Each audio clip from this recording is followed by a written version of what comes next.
네, 오늘은 요한복음 20장 16절부터 29절 말씀을 함께 보시겠습니다. 요한복음 20장 26절에서 29절까지의 말씀입니다. 한 절씩 교독하실 건데요. 제가 26절을 먼저 봉독하겠습니다. 8일이 지난 후 제자들이 다시 집 안에 있었는데 도마도 그들과 함께 있었습니다. 모든 문들을 걸어 잠그고 있었는데 예수님이 그들 가운데 나타나셔서 말씀하셨습니다. 너희에게 평강이 있을지어다. 그리고 예수님이 도마에게 말씀하셨습니다. 내 손가락을 이리 내밀어 내 두 손을 만져보아라. 그리고 내 손을 내 옆구리에 넣어 만져보라. 그리하여 믿지 못하는 자로 있지 말고 믿는 자가 되라. 도마가 대답하여 예수님께 말했습니다. 나의 주님, 나의 하나님. 나를 보았다고 해서 나를 믿는 것이냐? 보지 않고도 믿는 사람들이 복이 있도다. 아멘. 네, 오늘은 예수님이 함께 하심을 믿으라, 이런 주제로 말씀을 나누려고 합니다. 예수님께서는 부활하신 후에 40일 동안 세상에 더 머무셨어요. 부활하신 이후에 곧장 바로 하늘로 올라가셨을 수도 있고, 또는 제자들에게만 필요한 만큼만 부활하신 증거를 보여주시고 가셔도 되는데 40일 동안을 길게 머무셨어요. 그리고 제자들에게 부활하신 주님의 모습을 나타내 주셨습니다. 사도행전 1장 3절에 이런 말씀이 기록되어 있네요. 예수님이 고난을 받으신 후에 확실한 많은 증거로 제자들에게 친히 살아계심을 나타내셨고 40일 동안 그들에게 보이시며 하나님 나라의 일을 말씀하셨습니다. 40일 동안 계시면서 하나님 나라의 일을 말씀해 주신 거예요. 그 40일 동안에 아마 나타나신 그 장면들이 꽤 많을 것인데 성경에 기록된 대로 어떤 장면들이 있었는지 우리가 함께 찾아가 보려고 합니다. 예수님이 부활하신 그날 새벽 아침에 막달라 마리아와 야고보의 모친 마리아에게 나타나셨어요. 그리고 대화를 나누셨어요. 그리고 그 여인들께 제자들에게 가서 예수님이 말씀하신 것처럼 갈릴리로 먼저 가라. 그곳에서 예수님이 만나시겠다 하신다.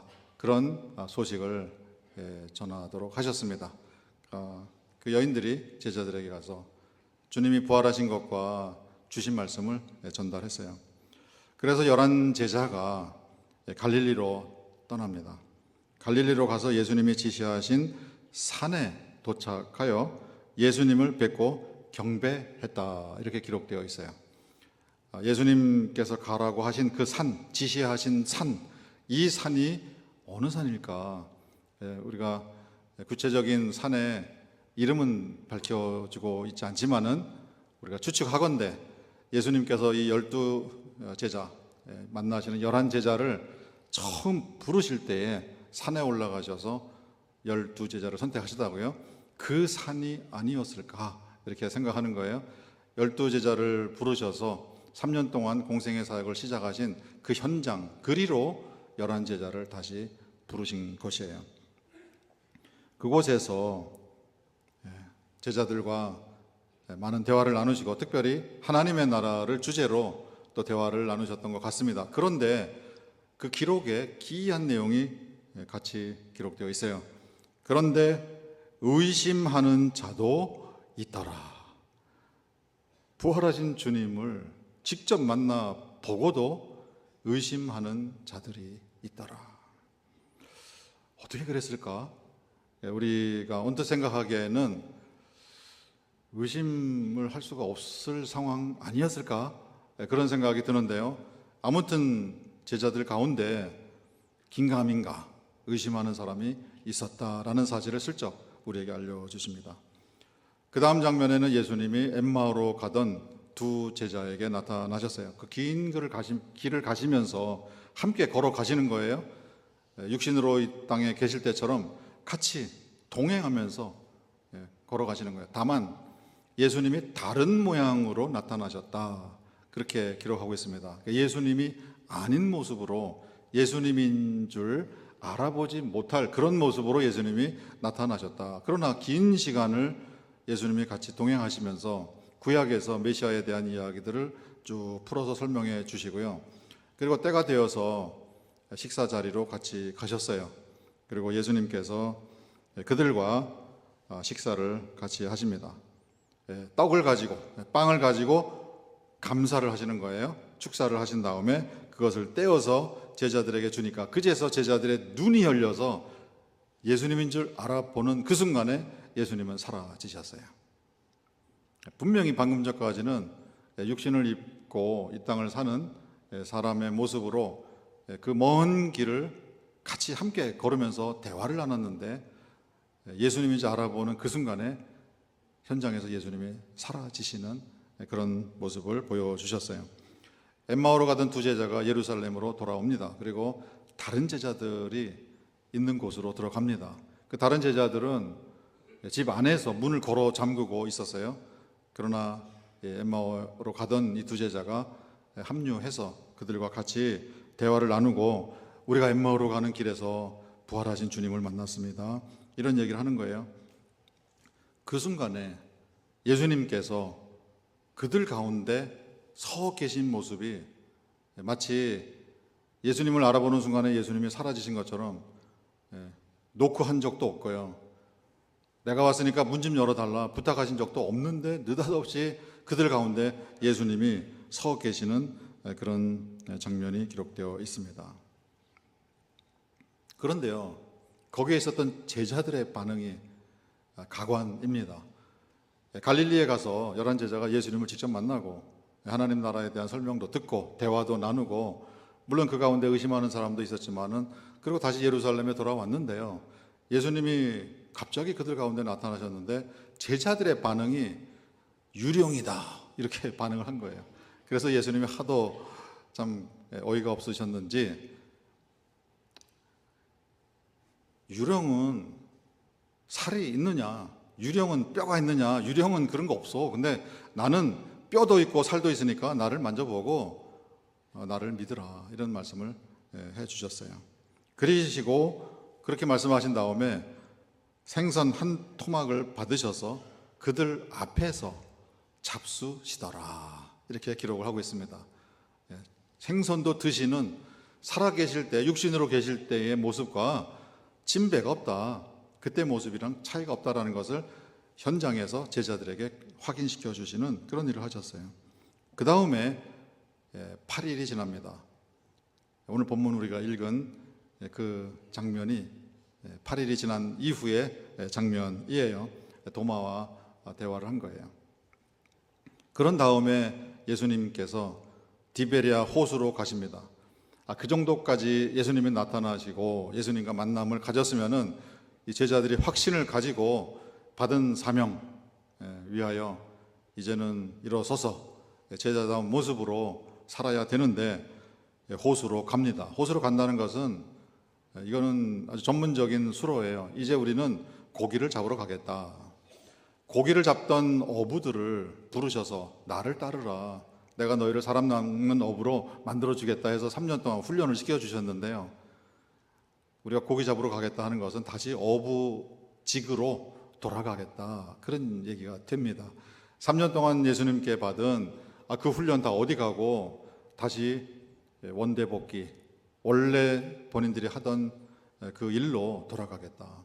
예수님의 제자로서 훈련받은 것 또 받은 사명 그것을 뒤로 하고 바다로 가서 고기 잡는 일을 다시 하겠다. 그런 의미가 되는 거예요. 예수님이 그들에게 나타나셨어요. 고기 많이 잡았는가? 이렇게 말씀하셨겠죠. 밤새 우리가 그물을 수도 없이 내렸는데 한 마리도 못 잡았어. 이렇게 대답을 했겠죠. 누군가가 예수님인지 알아봤어요. 예수님이다, 주님이시다. 그러니까 베드로는 배에서 뛰어내려서 예수님을 향해서 달려갑니다. 또 제자들이 배를 대고 육지로 가보니까 예수님께서 숯불을 펴놓으시고 거기에 생선을 굽고 계셨고 거기에 빵을 준비하고 계셨는 거예요. 그리고 예수님이 그런 말씀하세요. 방금 잡은 생선도 하나 갖고 오너라. 예수님께서 잡게 해주셨잖아요. 깊은 데로 그물을 던져봐라. 밤새 한 마리도 못 잡았는데 나중에 세보니까 153마리. 그물이 찢어질 정도로 많은 물고기가 이제 잡힌 거예요. 그 가운데 생선 좀 갖고 와서 같이 구워서 먹자. 그리고 아침 식사를 같이 하자 하고 아침 식사를 나누신 거예요. 아마 식사하신 이후에 예수님이 베드로에게 내가 나를 사랑하느냐? 내가 나를 사랑하느냐? 내가 나를 사랑하느냐? 이 세 번의 나를 사랑하느냐 질문을 던지신 그런 대화를 가지신 그 장면이 기록되어 있습니다. 그리고 마지막 장면은 승천하기 직전 상황이에요. 두 가지 장면이 기록되어 있는데요. 하나는 예수님께서 제자들에게 분부하시는 내용이 기록되어 있어요. 사도들과 함께 계실 때 예루살렘을 떠나지 말고, 사도행전 1장 4절 5절 말씀인데요. 내게서 들은 바 아버지께서 약속하신 것을 기다려라. 요한은 물로 세례를 베풀었으나 너희는 몇 날이 못되어 성령님으로 세례를 받으리라. 그 말씀을 이제 주신 거예요. 근데 그 자리에서 제자들이 예수님한테 질문을 던집니다. 주님, 이제는 이스라엘 나라를 회복해 주시는 겁니까? 예수님이 부활하신 그 이후에 이스라엘 역사 속으로 다시 들어오신 분인 것처럼 제자들이 편안하게 느끼고 이제는 이스라엘 나라를 회복시켜 주시겠습니까? 그 질문을 예수님한테 던졌어요. 물론 우리가 그 대답을 알죠. 아니니라. 때와 기한은 너희 알 바 아니니라. 너희는 성령님이 임하시면 권능을 받고 예루살렘과 유대와 사마리아 땅끝까지 이르러서 내 증인이 될 것이니라. 그런 말씀을 주시고 승천하신 사도행전 기록이고요. 복음서에서는 승천하시기 직전에 예수님께서 제자들을 데리시고 베다니 앞까지 나가셔서, 그러니까 베다니 그 곁으로 근처로 가셔서 손을 들어 제자들을 축복하시고 그리고 떠나셨습니다. 이렇게 기록되어 있어요. 그래서 성지순례 가보신 분들은 그 감람산 위에 예수님 승천교회를 이제 세워놓은 거를 아마 보실 거예요. 그래서 예수님이 감람산에서 승천을 하신 것인지 아니면 예루살렘 그 근교에 있는 베다니 근교에서 승천하신 것인지 정확한 장소는 확인할 수 없어요. 그러나 예루살렘 근처, 그것이 감람산이든 베다니 근처이든 예수님이 예루살렘 근처에 제자들과 함께 계시다가 승천하신 것으로 우리가 기억합니다. 예수님이 이렇게 40일 동안을 제자들에게 나타나셨어요. 부활하셨다, 살아 계신다. 그것을 제자들에게 알려주신 것인데요. 그 또 다른 의미가 예수님의 의중이 이곳에 있다는 것을 우리가 보게 됩니다. 예수님, 아까도 말씀드렸지만 예수님이 살아나신 증거를 보여주시려면은 이렇게까지 40일 동안 길게 안 계셔도 됩니다. 하루 이틀이면 충분해요. 예수님이 십자가상에서 그런 말씀을 하셨어요. 다 이루었다. 예수님이 보냄받은 사명을 다 이루셨어요. 근데 부활하시고 나서 보니까 아유, 내가 빠뜨린 일이 있었네. 그 빠뜨린 일을 맞아 채우기 위해서 40일 동안 더 머무셨던 것인가? 그건 아니죠. 예수님께서 무슨 목적으로 40일을 계셨는가? 오늘 우리가 함께 읽은 본문을 중심으로 그 내용을 조금 더 자세히 우리가 함께 들여다보기로 하겠습니다. 8일이 지난 후에 제자들이 다시 집안에 있었다. 8일 전에 집안에 있었는데 그때는 도마가 없었어요. 근데 이번에는 도마도 그들과 함께 있었습니다. 8일 전에 무슨 일이 있었느냐? 요한복음 20장에 이렇게 기록되어 있어요. 25절 말씀인데요. 다른 제자들이 도마에게 말했습니다. 8일 전 얘기입니다. 우리가 주님을 보았다. 그 자리에는 엠마오를 가다가 되돌아온 그 두 제자도 같이 있었던 거예요. 그러나 도마가 그들에게 말했습니다.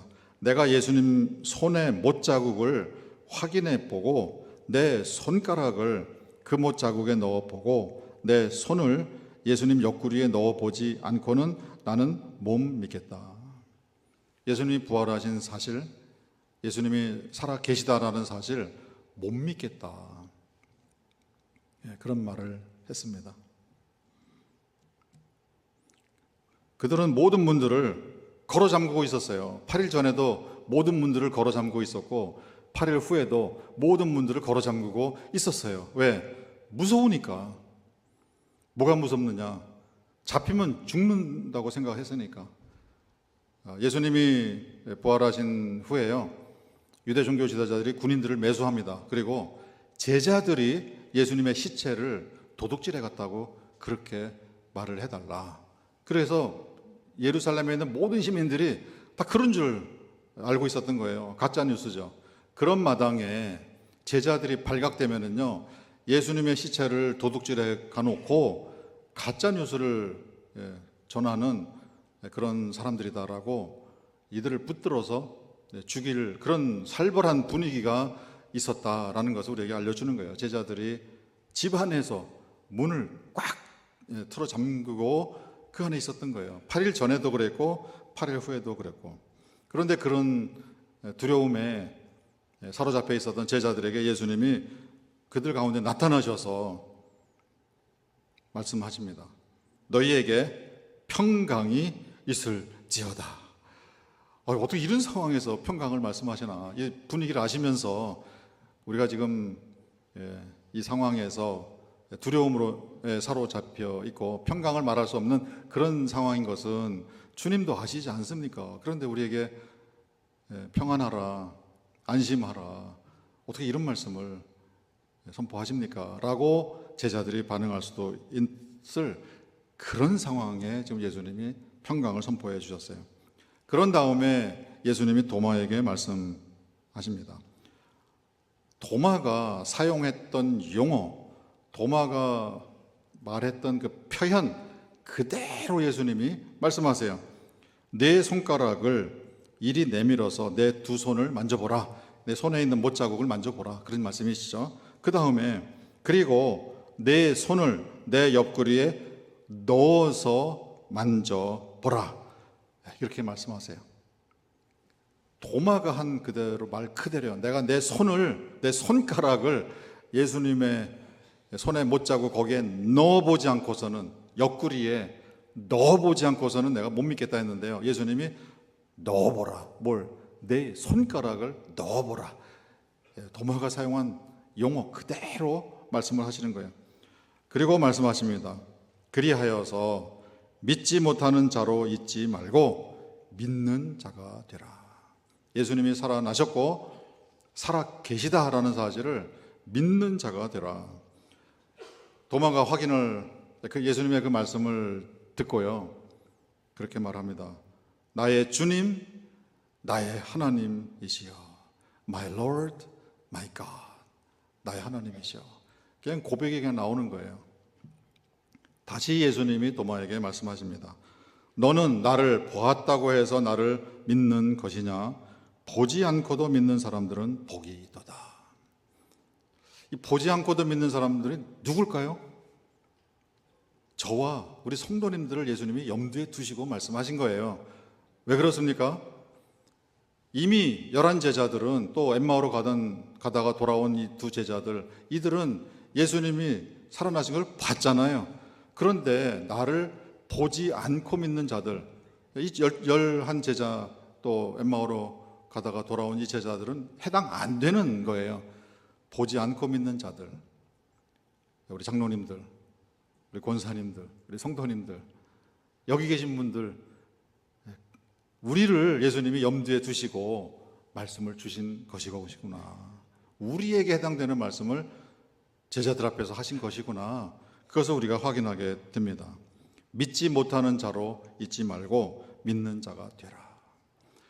무엇을 믿으라는 말씀인가? 예수님이 함께 하심을 믿으라, 그런 얘기예요. 예수님이 다 보고 계셨구나. 예수님이 다 듣고 계셨구나. 예수님이 다 알고 계시는 거구나. 그걸 믿으라는 거예요. 눈에는 보이지 않지만은 예수님이 육신으로 살아 계실 때 늘 그런 모습을 보여주셨잖아요. 예수님 다 보고 계셨고 다 듣고 계셨고 다 알고 계시는 분이라는 것을 알고 있었어요.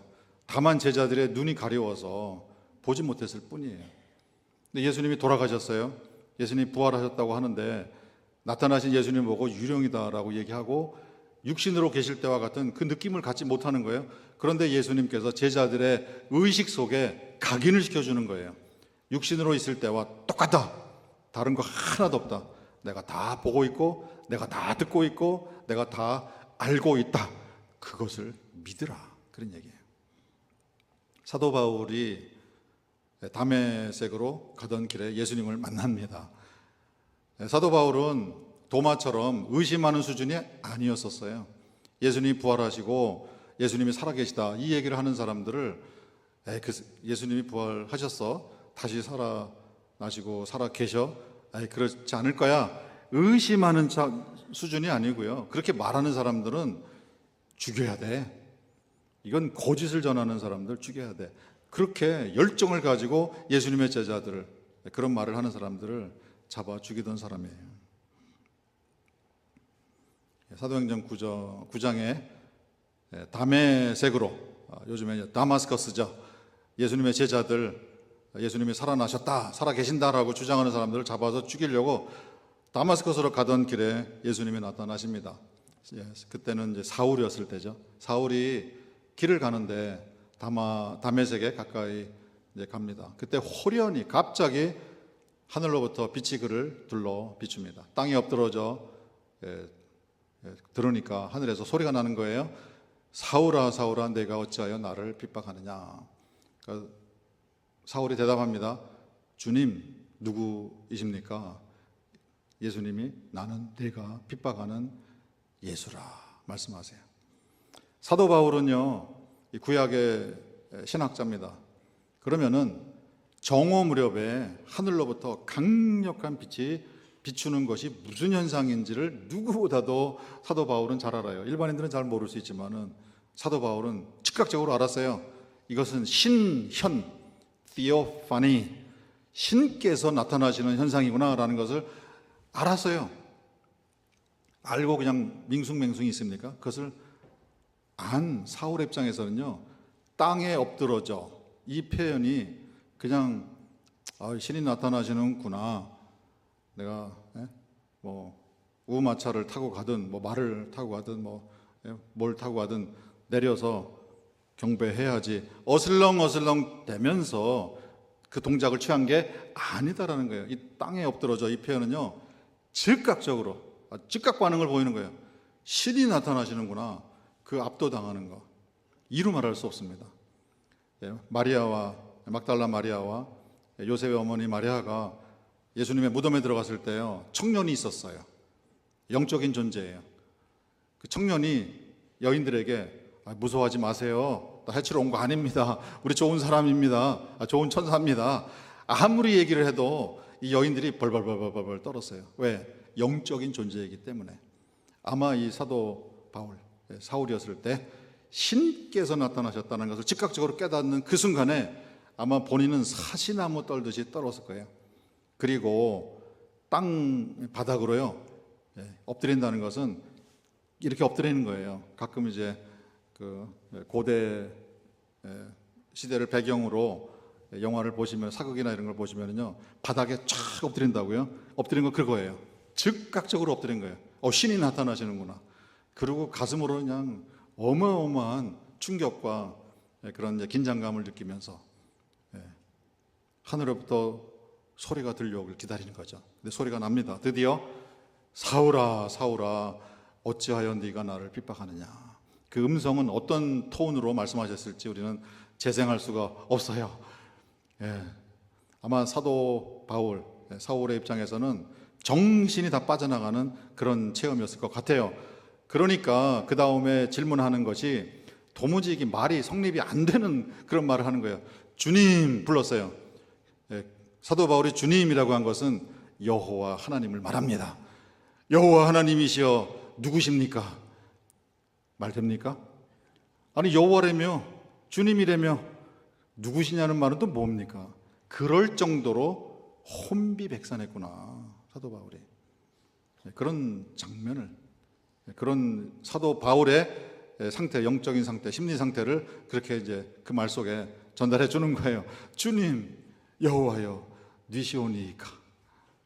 나는 내가 핍박하는 예수라. 그 순간 사도 바울은 깨달은 거예요. 예수님이 다 보고 계셨구나. 예수님이 다 듣고 계셨구나. 예수님이 다 알고 계시는 것이구나. 그날 이후로 사도 바울은 하늘나라 갈 때까지 주님이 내 곁에 같이 계시고 나에 대해서 다 보고 계시고 다 듣고 계시고 다 알고 계시다는 사실을 단 한순간도 의심하지 않는 그런 사람으로 이 세상을 살다가 가셨어요. 그 훈련을 시켜주시는 거예요. 이 제자들에게 그것을 각인시켜 주시는 그런 일을 하셨어요. 그런데 예수님의 말씀이, 예수님이 부활하신 것을 이 제자들처럼 보지 않고 믿는 자들, 보지 않으면서도 예수님은 나를 지금 다 보고 계셔, 예수님은 내가 하는 말들을 다 듣고 계시고 내 가슴 속에 신음소리까지 다 듣고 계셔, 나에 대해서 다 알고 계셔, 이것을 믿는 자들은 복되도다. 그것을 믿지 못하는 자로 살지 말고 그것을 믿는 자가 되라. 그 말씀을 오늘 저와 우리 성도님들께 지금 주고 계시는 거예요. 어떤 상황에 우리가 들어간다 할지라도 그 믿음으로 우리가 살아가는 거예요. 사도 바울, 본인이 경험한 그런 여러 상황들을 말하잖아요. 고난으로 말하면은 나와 같이 고난당한 사람이 어디 있습니까? 억울함, 나와 같이 억울함을 당한 사람이 어디 있습니까? 물론 예수님하고는 비교가 안 되겠지만은, 그러나 매 맞은 거로, 핍박받은 것으로, 힘들고 어려운 상황에 처한 것으로, 배고픈 것으로, 나는 먹을 것이 없어서 굶어 죽기 직전 상황까지 나는 가봤습니다. 나는 풍부에 처해질 줄도 알고 정말 극심한 가난, 극심한 궁핍, 그런 상태까지 내가 처해져 본 경험이 있습니다. 그러나 그 모든 상황에서 나를 사랑하시는 주님이 나와 함께 계시고 이 상황을 다 보고 계시고 듣고 계시고 알고 계신다는 것을 나는 너무도 잘 알고 있습니다. 그러니까 나는 만족합니다. 여호수아가 이스라엘의 지도자로요, 이제 모세를 대신해서 가나안을 향해서 들어갑니다. 여호수아가 누굽니까? 갈렙과 더불어서 그 어마무시한 가나안 족속 정탐하고 들어와 가지고요, 이스라엘 민족 앞에서 외쳤잖아요. 저들은 우리의 밥이라. 그랬던 사람이 이스라엘의 영도자가 된 거예요. 그러면 당당하게 이들을 이끌고 들어갈 것으로 우리는 생각하죠. 그러나 그 여호수아의 심령 속에 두려움이 있었고 여호와의 심령 속에 근심과 걱정이 깃들어 있는 것은 아무도 상상할 수 없는데 여호와께서 아셨어요. 그리고 여호수아에게 이런 말씀을 주시는 거예요. 강하라, 담대하라. 내가 너에게 명령한다. 강하고 담대하라. 두려워하지 말며 놀라지 말라. 여호수아의 심령 속에 아무도 모르지만은 여호수아 그 마음 속에 있는 것을 하늘 아버지께서 말씀하시는 거예요. 그리고 명령하세요. 그 이유는 내가 어디로 가든지 내 하나님, 너의 민족의 신 여호와, 또 너의 신 나 여호와가 너와 함께 하느니라. 예수님이 제자들에게 오늘 본문에서 나타나셨어요. 도무지 평안할 수 없는 상황이에요. 이제 모습만 주위 사람들한테 발각되면요, 우리는 죽는다, 이런 생각에 사로잡혀 있었던 사람이에요. 그들에게 예수님이 오셔서 평안할지어다. 그런 상황에 평안을 선포하세요. 평안할 수 있는 근거가 뭔가요? 내가 너희와 함께 있느니라. 이 믿음이면 우리는 강해질 수 있습니다. 이 믿음이면, 이 확신이면 우리는 담대해질 수 있습니다.